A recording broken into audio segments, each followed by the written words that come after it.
So the way they did it, and this is where I'm going to botch it up because I listened to In Our Time twice and I read about it and I think I got more confused than I did. But basically, lights with a really high frequency shine through these crystals, which are obviously very, very tiny. We're talking molecules, we're talking minerals, we're talking small. Because of the X-ray light and because of the light frequency, you can see all these different atoms. And if there's an atom, it will show a black spot. And that black spot will go on the photographic plate. But the problem is you have hundreds of these black spots in a really, really tiny space on the photograph. And it all depends on the angle you take the crystal, because then if you take another photo at a slightly different angle, you're taking the picture of the same spots, but it will look slightly different. So it is painstaking stuff trying to work out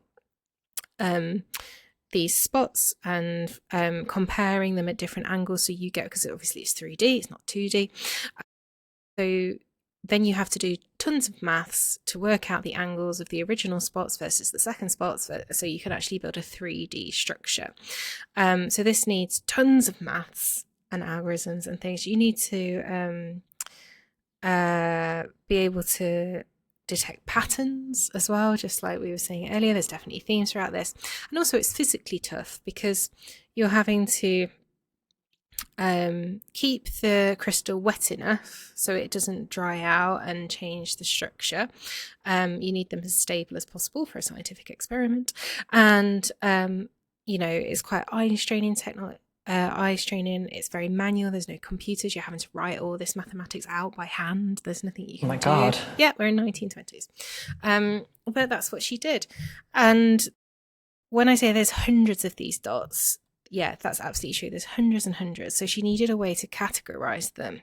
So the way that she did that, all through just plain eye, by the way, was she'd create a scale of 1 to 10 of how big the dots were, and she would assign a scale of 1 to 10 to each of these dots to show their intensity, and then she would write the numbers against a label, and there's 100 of these. She would arrange this data into columns for every type of spot there were.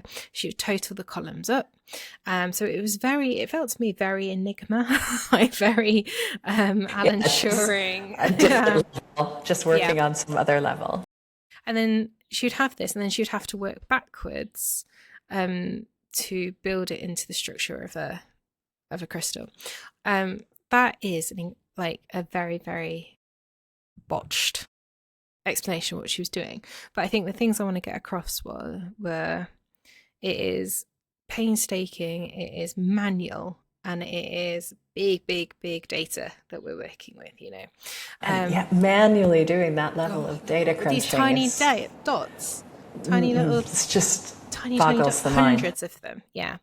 And Dorothy, this was much later in her career, she gives this quote of her time there and actually what this task was like. Dorothy later remarked, "I should not like to leave an impression that all structural problems can be settled by X-ray analysis, or that all crystal structures are easy to solve. I seem to have spent much more of my life not solving structures than solving them." Oh. Which, fair, absolutely fair. Yeah. I think that also shows how long that process takes as well. Like, you'd think, oh, dot 1, dot 2, I just write 100 numbers down. No, it is so much like the fact that she had more fails than successes just show how difficult that was, right? I also love the use of the word solving. Like, she sees it as a puzzle, a problem to solve and something to unravel. That's a cute little pickup. Yeah, absolutely.